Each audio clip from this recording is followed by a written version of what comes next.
tadi, ini prosesnya cukup lama dan itu memerlukan satu tekanan politik. Nah, dan di MK belum ada presiden ketika keluar keputusan yang mengikat kemudian direview kembali. Belum ada. Nah, ini mungkin momentum sebagai ketua Majelis Ulama Indonesia Kabupaten Garut. Kalau kita perhatikan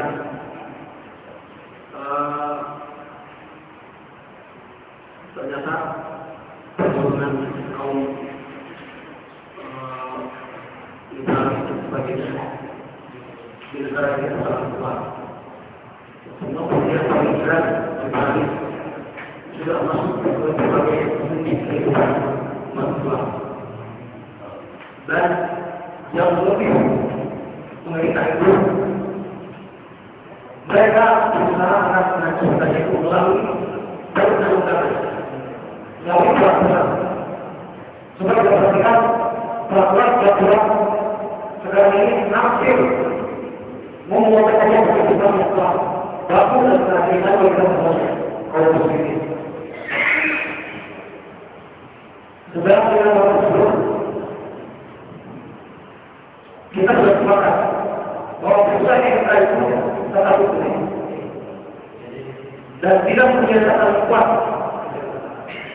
sebagai kebijakan umum, baik oleh Panglima ada sendiri apapun undang-undang yang telah ada dengan belajar sendiri itu anak dengan dari Cina itu dia tahu dan dapat usahanya itu. Tapi kenapa? Karena orang-orang Islam yang justru membawa kata-kata Muslim, kok berani melangkapi aturan-aturan yang jelas-jelas itu bukan datang dari manusia, datang dari Allah. Ayo, manusia, atau apa sih substansi? Kenapa Allah dengan Allah umat Islam itu kan sama? Hanya Allah yang mengetahui. Ia disebabkan tadi dalam manusia. Kan anak bersahabat gitu ya. Alasan bicaranya itu baik mengatakan anak itu sudah besar. Anak itu bukan menjadikan dia itu. Sehingga anak itu harus diduga itu apa namanya hidup mereka. Sehingga keputusan itu melakukan sebagian dari gugatan keputusan semarang akan tetapi di sini juga bersentuhan lagi dengan undang-undang perdata itu undang-undang perdata. Dia ini konstitusi itu berlebihan lagi. Anu mengubah perhatian seperti ini. Anu kalau kita secara keseluruhan kita seperti ini. Masalah perkawinan harus surat diri saya masyarakat apa yang berkumpul sebagai itu kan tidak. Jadi juga daripada kesukaan dari sebagai diperlukan. Artinya ada satu yang jadi masalah bukan sekedar MK ini masalah. Sedangkan MK itu final. Tapi kita tidak lagi itu manusia. Sekarang sekarang begini, saya dari Brasil, mewakili Brasil.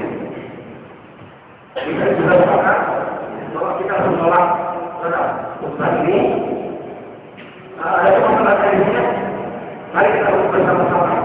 Apakah kita berangkat ke DPR atau bagaimana? Ada kemungkinan setelah bisa saja kita mengajukan amandemen terhadap putusan yang walaupun ini akan jadi materi kan belum pernah terjadi putusan yang baik amandemen. Sekarang kita akan mengajukan amandemen terhadap putusan yang karena kalau ini bisa dilakukan kan itu dan bagi saya yang kita itu ada percobaan namanya Bapak tambah akhirnya. Jadi kalau kita udah begini, bisa tambah itu sama kita saja sama orang. Tapi kalau disiapkan tempat berlima arah berlima, itulah kita. Jadi bukan hanya bergerak antara yang jadi kita sudah saja masalah ini bagaimana apakah kita akan berangkat bersama-sama seluruh orang Islam sampai ulama dalam catatan ada sebagian lain ya dengan beberapa kita berangkat bersama-sama. Saya mungkin ada beberapa yang tadi saya yang mengusulkan teknik saja untuk saya pikir di sini lapangan sudah sepakat ada dua gerakan. Yang pertama gerakan politik, yang kedua legal teknik. Saya pikir ini kedua-duanya harus pasti ada tanggung jawab. Jangan hanya kemudian menjadi wacana yang berkembang terus-menerus. Kalau setelah akhir, siapa yang akan memilih gerakan politik? Kita misalkan orang formal sudah sepakat, silakan melalui gerakan politiknya. Gerakan hukumnya melalui gerakan teknik, termasuk penyiapan legal draftingnya. Saya pikir kita misalkan yang punya lembaga bentuk MU, kita juga punya. Kita langsung menyerahkan kuasa kepada mereka untuk menentukan bagaimanapun caranya oleh proses hukum. Jangan sampai seperti apa yang menjadi dengan MUI pusat. Kemarin MUI pusat sebenarnya sama dengan permasalahan saat ini, tetapi ketika masuk MUI memberikan jawaban, saya tidak mendengar lagi bagaimana tanggapan MUI. Ketika masuk MUI mengatakan bahwa bedakan antara hubungan keperdataan dengan hubungan nasab. Hubungan keperdataan itu tidak ada konsekuensi hubungan nasab dalam KUHP. Hubungan nasab saya setuju bahwa hubungan nasab itu ada konsekuensi waris dan sebagainya. Tetapi hubungan keperdataan itu tidak ada konsekuensi nasab dalam KUHP. Keperdataan itu jangankan anak dan bapak. Saya dengan Anda sekalipun. Ketika ada satu urusan maka ada hubungan keperdataan. Itu menurut KUHP saya tidak mengerti hukum. Maka mungkin di sini perlu kita duduk bersama, melibatkan hakim hukum juga, agar apa yang kita sampaikan bukan hanya sekedar tuntutan politis, tetapi juga kita berdasarkan hukum yang memang berlaku. Termasuk mungkin salah satunya ini sudah menjadi bagian dari yang sangat penting untuk menjadi bagian. Saya pikir langkah-langkah yang pertama itu tadi, siapa yang akan memperjuangkan gerakan politiknya? Yang kedua, siapa yang akan dibuka secara legal tekniknya? Terima kasih bersama. Jadi hubungan nasab dengan hubungan perdata itu kalau kita definisikan adalah hubungan hukum tentang hak dan kewajiban. Hubungan perdata adalah hubungan hak dan kewajiban. Hak dan kewajiban itu termasuk perwakilan. Hak yang dianggap anak yang diakibatkan kelahiran mengakibatkan adanya hak kewajiban. Itu hubungan perdata juga. Cuma istilahnya berbeda. Hubungan perdata dalam perkawinan itu adalah hak. Hubungan perdata dalam tataran umum seperti dalam perjual beli, ya itu dalam umum itu hubungan perdata secara umum. Dalam keluarga nasab namanya sama artinya. Jawaban di luar termasuk jawaban yang diberikan ke MUI pusat itu tidak jadi hukum. Terasa legal. Termasuk juga jawaban ke para ulama di Tumirang, termasuk di Tasik dan Ciamis kemarin. Jawaban-jawaban yang diberikan oleh dia semacam tadi yang disampaikan oleh Ilwan Panaki itu cuma jawaban di luar, cuma statement yang bukan secara hukum. Kalau Mahfud MD menyatakan itu merupakan sebuah penafsiran dari sebuah keputusannya, gitu ya, dari sebuah keputusan MK itu sendiri. Maka seharusnya dibuka lagi persidangan oleh MD kan gitu, dan dituangkan lagi dan dituangkan penyampaian dituangkan dalam keputusan majelis hakim MK, baru kita bisa terima. Kalau cuma diwacanakan jawaban lisan atau tulisan yang biasa, itu tidak bisa merubah keputusan MK tersebut. Kan itu? Nah itu artinya begitu. kita harus paham itu. Maka sebetulnya sekali lagi Mahfud MD sudah menyadari itu, menyadari bahwa keputusannya lemah, tidak jelas, multitafsir dan sebagainya. Sisi lain, setiap keputusan majelis hakim di pengadilan manapun tidak ada lampiran penjelasan keputusan majelis hakim, masa berpihak gitu. Karena semuanya sudah dituangkan dalam amar keputusan pertimbangan, gitu. Apalagi MK, gitu. Mereview tentang undang-undang. Di situ tidak ada penjelasan, gitu. Penjelasan yang tulisan tidak jadi hukum. Dan kalau undang-undang tentang apa? Nah, kalau tidak jelas, ada penjelasan undang-undang nomor sekian, pasal berapa. Kalau keputusan pengadilan tidak ada, gitu. Lampiran penjelasan keputusan pengadilan tidak ada. Maka itu harus diputuskan lagi dalam sebuah persidangan di pengadilan itu sendiri. Nah, maka kita desak. Kalau sudah begitu, Mahfud MD sudah menyadari, desak Mahfud MD supaya melakukan lagi persidangan, mereview atau membatalkan keputusan MK itu sendiri.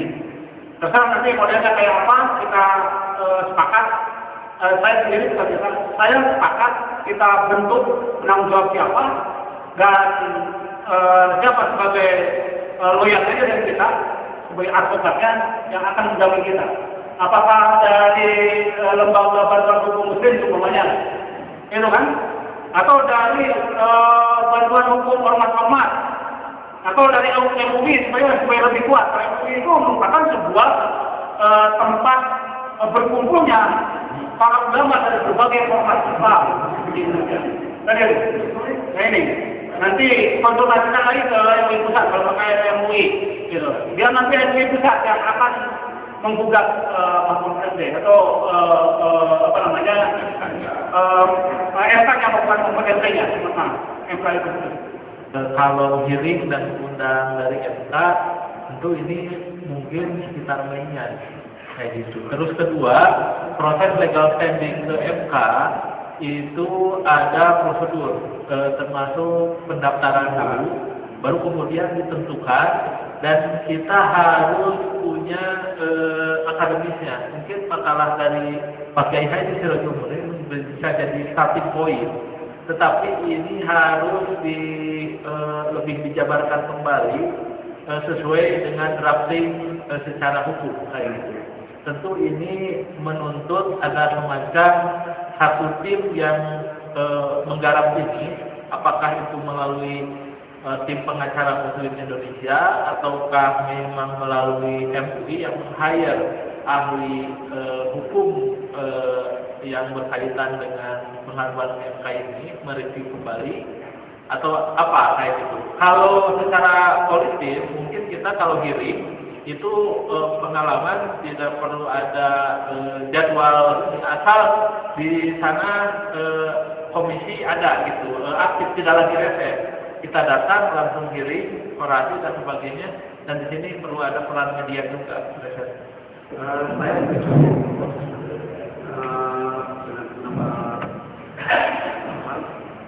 bahwa kita sekarang berarti ada dua jalur yang akan kita lakukan secara politis dan secara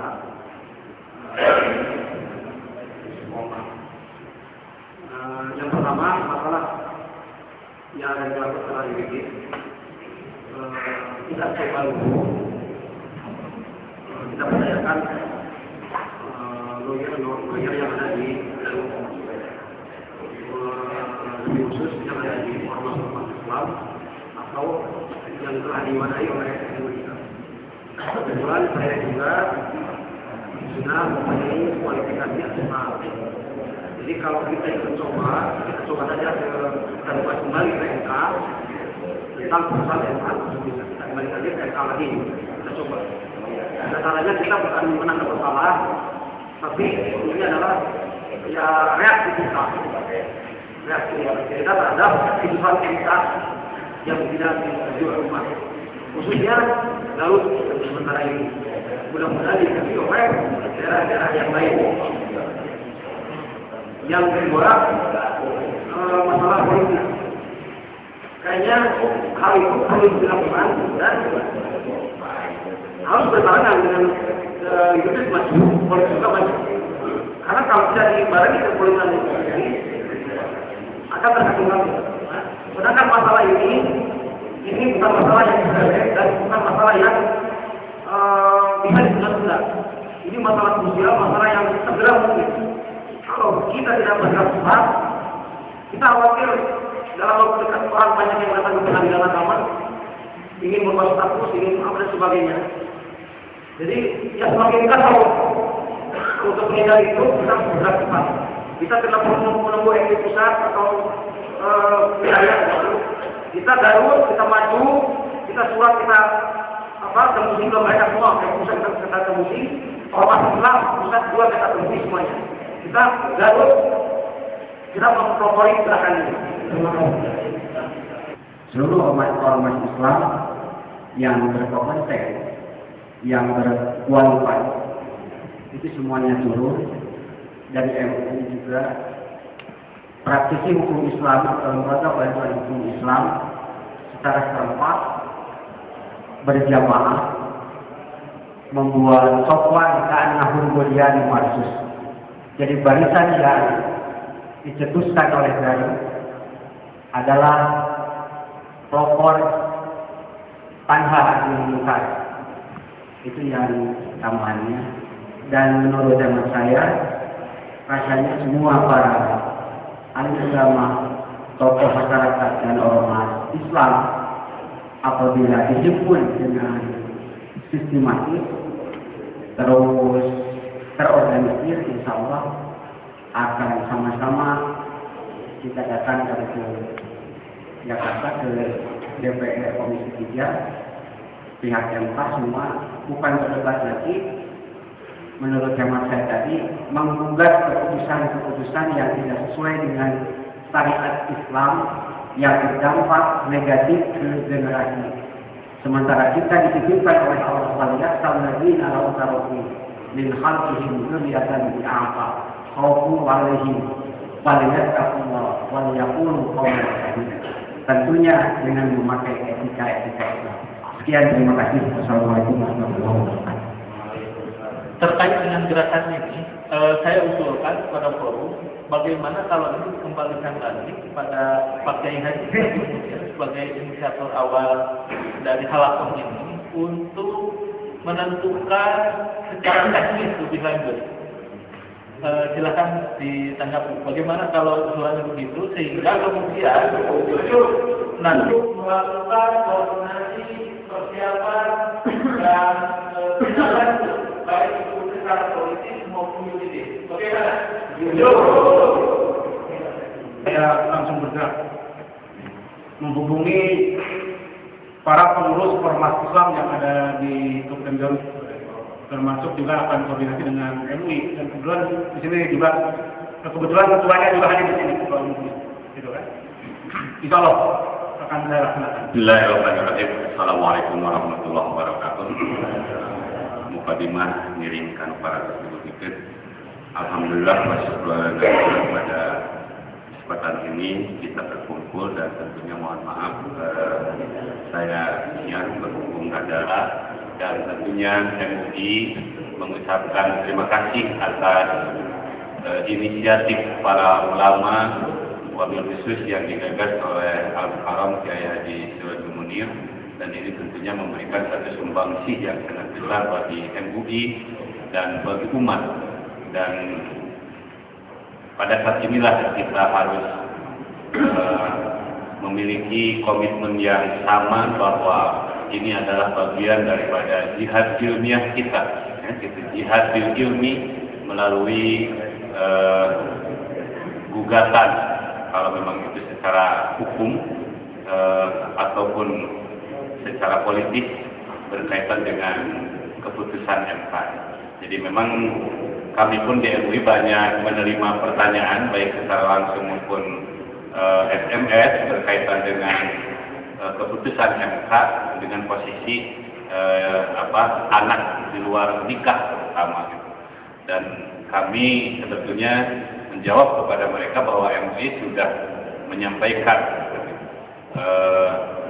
keberatan atau menolak daripada keputusan MK itu, tetapi sampai sekarang pun tentunya belum ada kelanjutan. Dan ini kita dari Garut, misalnya kalau kita sudah sepakat, tentu ini merupakan satu pelopor bahwa masyarakat di bawah itu tidak begitu saja dan tentu tidak diam, dalam arti betul-betul mengikuti bagaimana perkembangan hukum yang ada di Indonesia ini.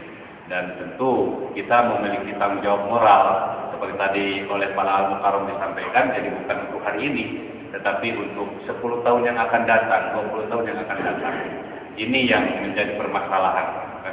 Gitu. Jadi sehingga sebetulnya kalau dalam teori usul fikih ada istilah satu dari'ah, empat dari'ah. Nah inilah sebetulnya dengan keputusan ini bukan apa istilahnya satu dari'ah, tetapi malah ini adalah empat dari'ah, membuka jalan untuk artinya orang atau katakanlah di kalangan umat Islam lebih bagi mereka-mereka yang kurang pembinaan dari segi agama, ya kalau sudah disahkan oleh negara dalam arti diakui secara hukum, apa bedanya lembaga peranata sosial yang sakral dengan peranata sosial yang memang bertentangan dengan agama, ya. Seperti kita punya bahwa peranata sosial yang sudah itu artinya memiliki legalitas syar'iyyah, yaitu pernikahan. Memang sebetulnya secara substansi antara menikah dan zina itu ya tipis sekali perbedaannya, kan gitu. Dina pelebah punten, dina pelebah sare bareng nggak sami, kan gitu kan. Tetapi yang membedakan zina dan nikah itu ya itulah legalnya, legalitas dan tidak legal. Sehingga itulah tentunya bagi kita dan MUI insya Allah dan tentu perlu disampaikan pada kali ini sangat menyambut baik atas inisiasi para ulama, para kiai, dan tentunya yang hadir di sini baik unsur pemerintahan. Ini merupakan satu respon yang positif dan mendukung insya Allah. Kebetulan ya di samping saya sebagai ketua MUI juga ketua NU menyiapkan kalau memang itu kita sepakati bahwa melalui lembaga-lembaga bantuan hukum ormasnya masing-masing, di NU juga ada yang disebut dengan LBH-NU, ya, Lembaga Bantuan Hukum Nahdlatul Ulama. Ya, insya Allah tentu kita tinggal koordinasi dengan ormas-ormas yang lain, apakah akan dibuat forum, gitu, lembaga hukum ormas di Garut atau apa namanya, silakan nanti karena kita sudah mempercayakan kepada pemirsa Kiai Sirajul Munir, tentunya bagaimana teknisnya hanya NU, tentu dengan ormas-ormas yang lain termasuk MUI, insya Allah kalau memang itu dilaksanakan melalui jalur hukum, maka kita memiliki kesepahaman bahwa melalui jalur hukum memberdayakan dengan lembaga-lembaga bantuan hukum di masing-masing ormas. Itu saja barangkali karena permasalahannya ini sudah mengkerucut dan tentunya sudah artinya sudah masuk kepada kesimpulan karena tadi sudah diputuskan diserahkan teknisnya kepada ini, tentu permasalahannya juga sudah sangat jelas, tidak artinya perlu dikaji dalam kajian-kajian fikih karena memang kita sepakat bahwa kasus ini berkaitan dengan status anak di luar nikah ini ya Islam khususnya dalam pandangan fikih Islam itu sudah jelas kan. Gitu. Saya kira itu sebetulnya sudah ada semacam fotokopi bahwa saya kira Bakul Masai dalam bentuk permasalahannya, tetapi ini sebetulnya sudah lebih efektif gitu. Sehingga tadi juga saya menelpon bahwa saya sudah mempersiapkan fotokopinya, tetapi di sini sudah disiapkan makalah ini merupakan satu istilahnya media yang sangat efektif, dan ini bisa dijadikan bukti bahwa karya ilmiah ini sebagai bahan untuk diajukan kepada MK. Jadi kita tidak asal ngomong tanpa ini, kan kita ini bisa dipertanggungjawabkan secara ilmiah kan. Ini bisa dijadikan bahan nantinya dan tentu bisa dikaji oleh kita semua.